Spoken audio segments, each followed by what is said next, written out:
Hello everyone, I am doctor Deepti Goyal and आज हम जो कंटिन्यूएशन में टॉपिक लेने वाले हैं वो इंजीनियरिंग मैथमेटिक्स का बहुत इंपॉर्टेंट टॉपिक है, that is eigen values and eigen vectors from matrix.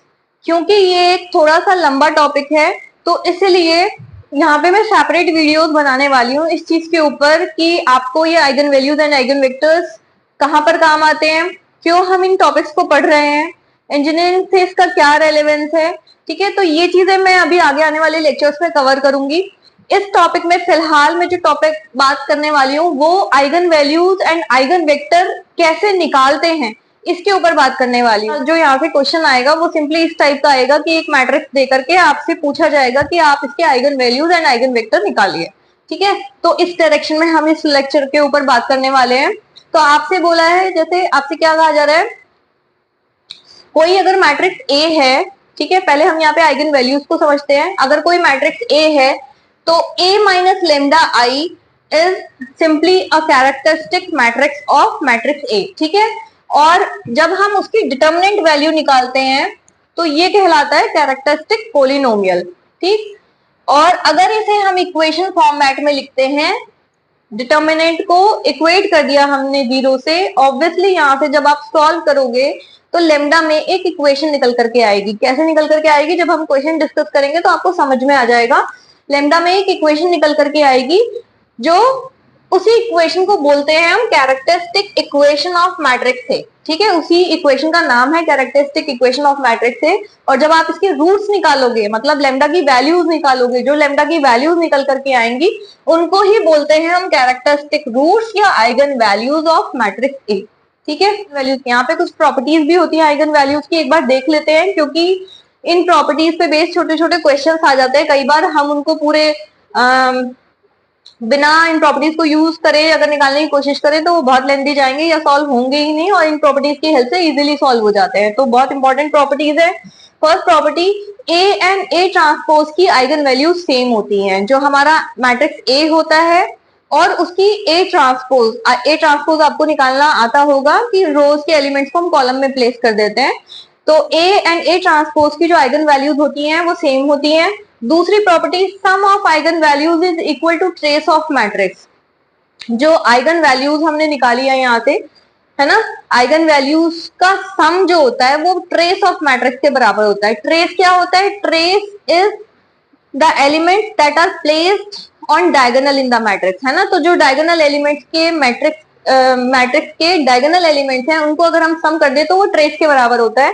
तो sum of eigen values trace of matrix के बराबर होता है। Third property is product of eigen values is equal to value of determinant of A, है ना। मतलब अगर eigen values को प्रोडक्ट कर दे तो हमें उस मैट्रिक्स की डिटर्मिनेंट वैल्यू मिल जाएगी। They both are equal. And next property is, मान लिया लेमडा 1 लेमडा 2 आइगन वैल्यूज हैं ए की, मान लिया कि मैट्रिक्स ए की eigen values lambda 1 and lambda 2 हैं। तो अगर हमें पूछा गया है कि के कोई स्केलर है, के ए की आइगन वैल्यूज निकालो, तो आपको कुछ नहीं करना, जो आपके पास ऑलरेडी आइगन वैल्यूज है ना क्वेश्चन में दी हुई है मान लिया, तो उनमें के से मल्टीप्लाई कर देना है। अगर लेमडा 1 लेमडा 2 आइगन वैल्यूज हैं ए की, तो के ए की आइगन वैल्यूज सिंपली ये हो जाएगी। Similarly A to the power M की आइगन वैल्यूज डायरेक्टली आप ये लिख सकते हो, है ना। जैसे मान लिया कि ए की आइगन वैल्यूज बता रहा है 2 एंड 3, तो ए स्क्वायर की आइगन वैल्यूज क्या हो जाएंगी, 2 का स्क्वायर एंड 3 का स्क्वायर, है ना। सिमिलरली ए इनवर्स की आइगन वैल्यूज होती है 1 upon lambda 1 and 1 upon lambda 2। तो अगर आपके पास लेमडा 1 लेमडा 2 आइगन वैल्यूज के फॉर्म में दिया हुआ है मैट्रिक्स ए की, तो आप इन प्रॉपर्टीज की हेल्प से डायरेक्टली जो है इन मैट्रिक्स की आइगन वैल्यूज निकाल सकते हो। तो ये कुछ प्रॉपर्टीज है। नाउ अब हम प्रॉपर क्वेश्चन के ऊपर चलते हैं, जैसा क्वेश्चन हमारा आइगन वैल्यूज आइगन वेक्टर से आता है। मैंने अभी इस पार्ट के लिए डिस्कशन के लिए 3x3 की मैट्रिक्स ली है, क्योंकि ये बहुत कॉमनली एग्जाम में, ठीक है, आने वाले क्वेश्चंस में से कंसीडर होती है। आसान होता है 2x2 को पढ़ाना, मैं कभी कंसीडर कर लूंगी, लेकिन अगर आपने एक बार 3x3 की समझ ली तो आप 2x2 की इजीली समझ जाओगे, है ना। 2x2 की एग्जाम में कंपैरेटिवली कम आती है क्योंकि इजी होती है, 3x3 की मोस्ट ऑफन पूछी जाती है। तो मैंने मान लिया मैट्रिक्स ए ली है और हमें कहा गया है कि इसकी eigen values and eigen vectors निकालने हैं। तो पहला स्टेप हम आइगन वैल्यूज के ऊपर चलेंगे। आइगन वैल्यू निकालने के लिए मैंने बोला लेमडा यहाँ पे एक स्केलर क्वांटिटी है, तो मैंने अपनी मैट्रिक्स को a माइनस लेमडा आई की फॉर्म में फ्रेम कर रही हूँ। मैंने डिटर्मिनेंट लगाया दोनों साइड, ठीक है, और जो डायगोनल एलिमेंट्स है a माइनस लेमडा आई कैसे गेन होगा, आप यहाँ पे देखो a माइनस लेमडा आई, मान लिया ये मेरा a है, -2 2 -3, ठीक है, 2 1 and -6, then -1 -2 and 0। Minus lambda I करने का मतलब क्या है, आई इसी ऑर्डर की मैं आइडेंटिटी मैट्रिक्स रखूंगी इसमें, ठीक है। अगर मैं इन्हें सॉल्व करूंगी तो -2 माइनस लेमडा, यहाँ पे डायगोनल एलिमेंट सिर्फ चेंज होते चले जाएंगे, बाकी सारे सेम बने रहेंगे। डायगोनल पे फर्क आ जाएगा क्योंकि ये देखो आइडेंटिटी मैट्रिक्स के जो एलिमेंट्स होते हैं सिर्फ डायगोनल पे होते हैं, तो डायगोनल इफेक्ट हो जाएगा, है ना, बाकी रेस्ट विल बी सेम। तो यही लिखा है यहाँ पे सॉल्व फॉर्म में, वो मैट्रिक्स बनी है हमें क्योंकि यहाँ पे डिटर्मिनेंट चाहिए तो हमने इसे डिटर्मिनेंट फॉर्म में लिखा है। तो डिटर्मिनेंट, और मैंने आपको बताया था कि इसको इज इक्वल टू 0 लिख दे तो कैरेक्टरिस्टिक इक्वेशन मिलती है जिसके रूट्स, है ना, आइगन वैल्यूज होते हैं। तो देखो यहाँ से फर्दर भी सॉल्व करने के दो तरीके हैं। एक तो आप सिंपल जो आप डिटर्मिनेंट मेथड से सॉल्व करते हो, सिंपल इस डिटर्मिनेंट को एक्सपैंड कर दीजिए, कुछ नहीं करना है, ठीक है। लेकिन ये सुनने में बहुत आसान लगता है कि डिटर्मिनेंट को एक्सपैंड कर दीजिए, कर भी लेते हैं बच्चे, ऐसी बात नहीं है कि नहीं करते, लेकिन ये प्रोसेस मेरे हिसाब से थोड़ा सा लेंदी जाता है ना। मैंने पूरा प्रोसेस करके नहीं दिखाया है यहाँ पे, डिटर्मिनेंट खोलना आप सबको आता है, आई होप कि आप कर सकते हैं। फिर भी आपको कोई प्रॉब्लम आए तो आप कमेंट सेक्शन में लिखिएगा, मैं कंप्लीट सॉल्व करके दिखा दूंगी। सिंपल डिटर्मिनेंट को एक्सपैंड करके सॉल्व करना है जो आप 12th क्लास में सीखते हैं, ठीक है। फिर इस क्यूबिक इक्वेशन के रूट्स निकालने हैं, वो रूट्स निकालने का प्रोसेस भी आपका सिंपल, जैसे आप क्यूबिक इक्वेशन क्यूबिक पोलिनोमियल के रूट्स निकालते हैं ना, सिंपल वही वाला मेथड है कि आप एक रूट हिट एंड ट्रायल से निकालिए और बाकी के दो रूट्स फिर मतलब डिवीजन की हेल्प लेके जो क्वाड्रेटिक इक्वेशन मिलेगी उसको फैक्टराइज करके निकालिए। तो थोड़ा सा लेंदी प्रोसेस है, नो डाउट, ठीक है। अगर आप इस पार्ट को भी कंप्लीटली सीखना चाहते हैं तो आप कमेंट सेक्शन में मुझे लिख करके बताइएगा, ठीक है, उसको भी हम कंप्लीट डिस्कस कर लेंगे। फिलहाल मैंने यहाँ पे इसको डायरेक्टली सॉल्व करके वैल्यू लिखी है। ये तो प्रोसेस है डिटर्मिनेंट एक्सपैंड करने का। अगर आप ये नहीं करना चाहते हैं, आप इस असल से बचना चाहते हैं, तो एक और इजी वे है, एक फॉर्मूला है, वो आप याद कर लीजिए। मुझे ये मेथड ज्यादा इजी लगता है बच्चों को बताने के लिए, हालांकि मैं दोनों ही बताती हूँ, जिसको जो अच्छा लगे अप्लाई कर लो, लेकिन ये वाला मेथड आप करके देखना, दोनों मेथड को, आपको समझ में आ जाएगा कि कौन सा इजी है। तो मेरे हिसाब से ये मेथड इजी है। ये सिंपल आपको फॉर्मूला याद करना है, lambda cube minus lambda square into trace then plus lambda, ठीक है, A1 A2 A3 minors of matrix है, बताऊंगी कहां से आते हैं, और ये डिटर्मिनेंट वैल्यू। ये फॉर्मूला आपको याद रखना है और इसमें चीजें प्लेस करके आप डायरेक्टली सॉल्व कर सकते हो, है ना। तो lambda cube minus lambda square, trace मैंने आपको बताया कि डायगोनल एलिमेंट्स होते हैं, इनका सम जो होता है वो ट्रेस होता है, तो वो हमने डायरेक्टली रख दिया यहाँ पे -2 +1 करके, ये आ जाएगा, है ना। फिर प्लस लेमडा, अब ये A1 A2 A3 क्या है, ये कौन कौन से माइनर्स हैं ये देख लेते हैं एक बार।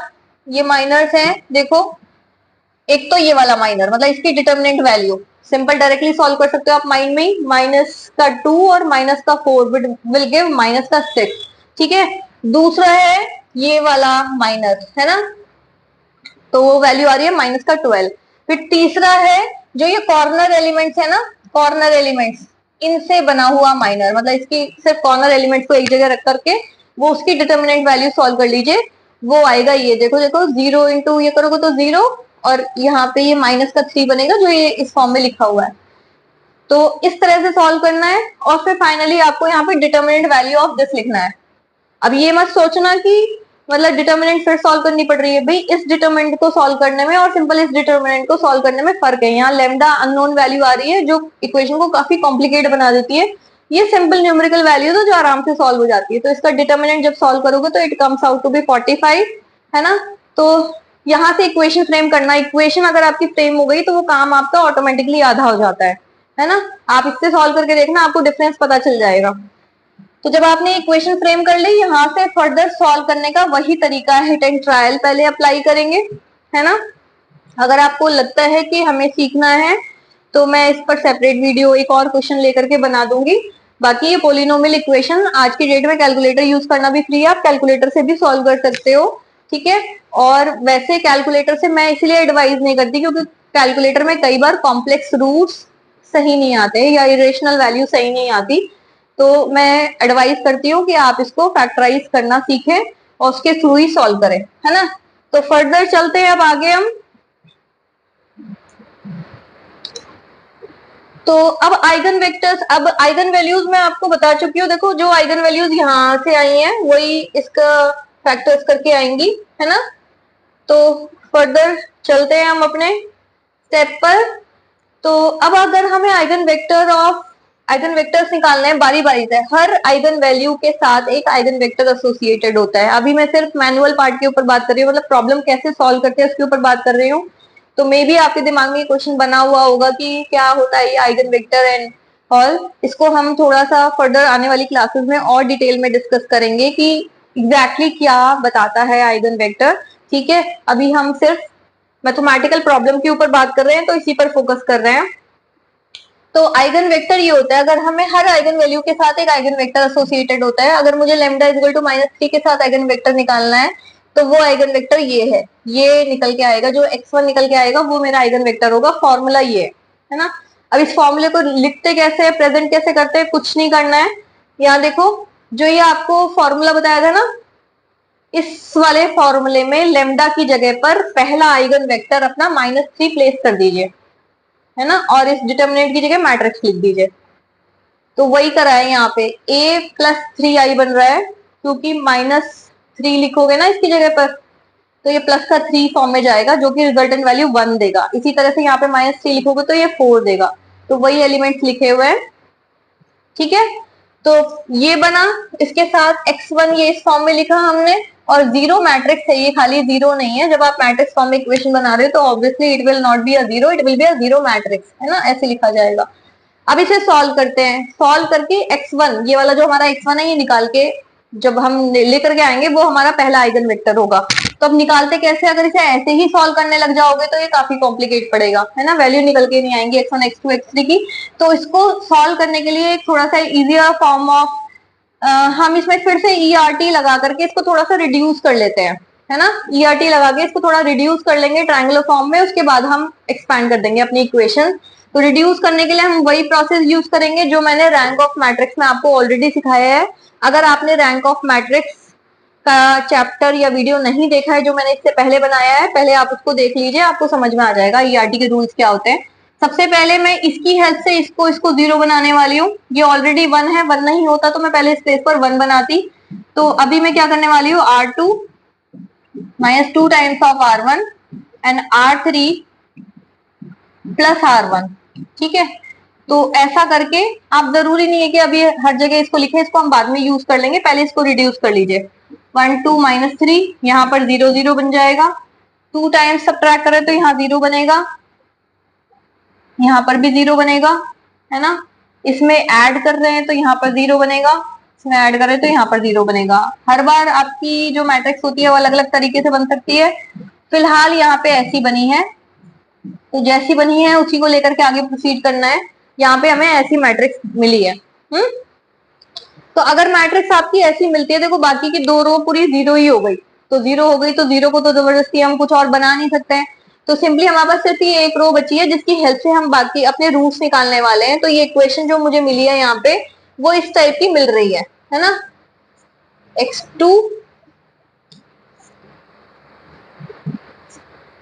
It is 2x2 and -3x3, है ना। इसको सॉल्व करेंगे।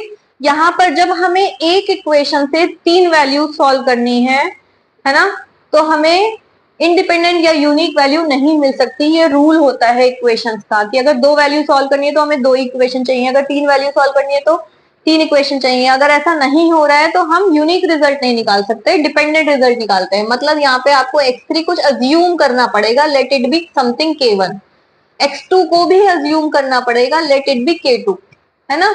ये हमारे कुछ कांस्टेंट्स हैं जिसकी टर्म में हम x1 की वैल्यू निकालेंगे। तो x1 ही हमारा यहाँ पे क्या निकल करके आएगा, x1 निकल करके आएगा 3x3 - 2x2 टाइप से, या 3x3 की जगह मैं लिखूंगी k1 और 2x2 की जगह लिखूंगी मैं k2, तो ये मेरी x1 की वैल्यू आ रही है, ये x1 है, ये x2 है, ये x3 है। इनकी हेल्प से मैं अपना अगर आइगन वेक्टर लिखूंगी जो कि मेरा ये है ना, तो कैसे लिखूंगी मैं? तो मेरा आइगन वेक्टर आ रहा है ये रहा 3k1 माइनस 2k2, ठीक है, देन k2 देन k1, ऐसा आ रहा है, ठीक है। आप इसको ऐसे भी छोड़ सकते हैं, थोड़ा और इसको प्रिसाइजली लिखना चाहें तो हम कैसे ब्रेक कर सकते हैं इसको? k1 मैंने यहाँ कॉमन ले लिया, k1 के साथ वाली टर्म यहाँ लिख दी, यहाँ पे k1 है नहीं तो 0, यहाँ k1 है तो 1, ठीक है। फिर प्लस k2 लिखा, k2 के साथ यहाँ पर -2 है, यहाँ पर 1 है, यहाँ नहीं है, ठीक है। तो इसको लिखने का एक अदर फॉर्म ये भी है ना, कुछ नहीं करा है मैंने, सिर्फ यहाँ पे k1 कॉमन लेकर के जो k1 के साथ वाली टर्म थी मैंने यहाँ लिख दी है, k2 के साथ वाली टर्म यहाँ लिख दी है। आप इन दोनों को ऐड करोगे तो आपको वापस यही मिल जाएगा, है ना। तो ये हमारा पहला आइगन वेक्टर है। इसी तरह से हमें दूसरा आइगन वेक्टर भी फाइंड आउट करना है, मैं निकाल करके दिखाती हूँ आपको, ठीक। सेकेंड आइगन वेक्टर जो हमें निकालना है, आइगन वैल्यू किसके रिस्पेक्ट में? 5 के रिस्पेक्ट में, है ना। तो फिर सेम प्रोसेस रिपीट करना है आपको। जो हमारा ये वाली मैट्रिक्स फ्रेम हो रही थी इसमें लेमडा की जगह पर ये दूसरा, अब इसके लिए हम इसलिए नहीं निकाल रहे क्योंकि रिपीट हो रहे हैं रूट्स ना, इसीलिए वो रूट्स भी वैसे आए हैं जो k1 k2 के फॉर्म में आए हैं। अलग अलग होते तो उस तरह के नहीं आते, फिर आप इसके रिस्पेक्ट में भी निकालते, क्वेश्चन लंबा होता है, आपको समझ में आ रहा होगा। तो अब ये नेक्स्ट वैल्यू है, तो इसके लिए निकालोगे जब आप, तो इसमें लेमडा की जगह पर 5 रख दोगे, तो -2 -5 1 -5, देखो ऐसे फ्रेम होगा फिर ये -2 -5 will be -7 1 -5 will be this and so on, ठीक है। सेम पैटर्न फॉलो करना है। ये हमारा दूसरा आइगन वेक्टर है, ये हमारा है ना, ये इस तरह से फ्रेम हो रहा है,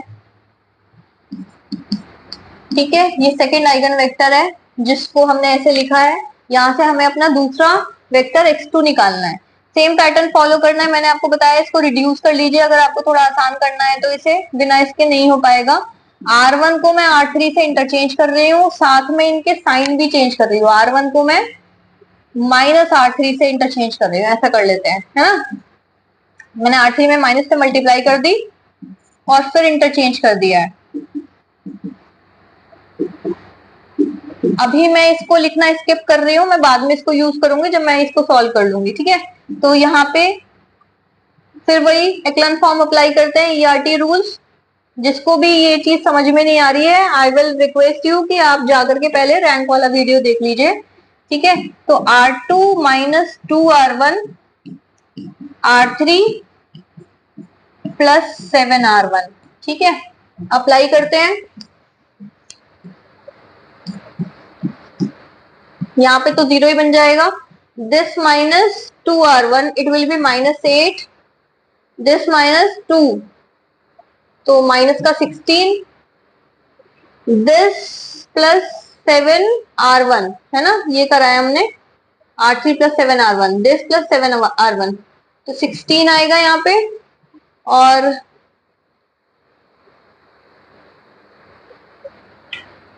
प्लस करना है क्योंकि इतना आ रहा है ना।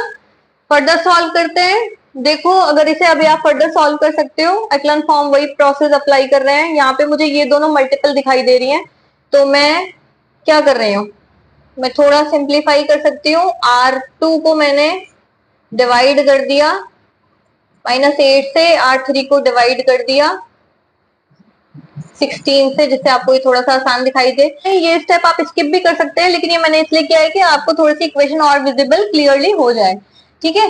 तो ये आपका फ्रेम हुआ है यहाँ पे, और ये दिख रहा है कि थर्ड रो आपकी सेकंड रो की कंप्लीटली, है ना, इक्वल है। तो आप सिंपल ये स्टेप यूज करके आप अपनी थर्ड रो को रिड्यूस कर सकते हो। रिड्यूस करके जो बनेगा, अब आप इसकी इक्वेशन फ्रेम करेंगे, है ना। तो इक्वेशन देखो किस फॉर्म में जाएगी, मैंने ये यहाँ पे रिपीट कर दी है, मैंने वापस से इसकी इक्वेशन फ्रेम करी है। सिंपल इन एलिमेंट्स को इसके साथ मल्टीप्लाई कर दिया, इन एलिमेंट्स को इसके साथ मल्टीप्लाई करके हमारी दो इक्वेशन मिल गई हैं।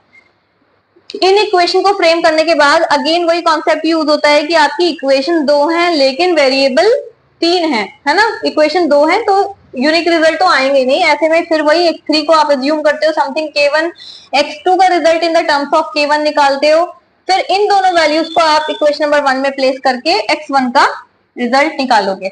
ये इस तरह से आया है, एक बार चेक करो।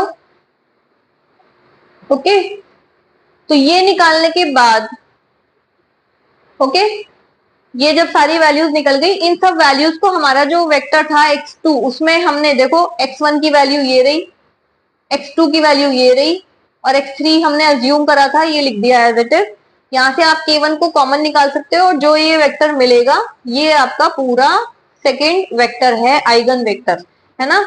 तो इस तरह से आइगन वैल्यूज और आइगन वेक्टर की वैल्यू निकाली जाती है। आई होप कि आपको आज का लेक्चर समझ आया है। ये टॉपिक लंबा होता है तो थोड़ा पेशेंस रख करके पढ़ना पड़ेगा, और एग्जाम में भी अगर आपको इसे निकालना है तो इसको सीखने के लिए आपको काफी प्रैक्टिस की जरूरत होगी। खाली सीखना इंपॉर्टेंट नहीं है, एग्जाम में आप इसे कर पाओ उसके लिए आपको काफी प्रैक्टिस इसकी बनानी पड़ेगी। ठीक है, आई होप कि आपको आज का लेक्चर समझ में आया है। समझ में आया है तो लाइक एंड सब्सक्राइब करना ना भूलें।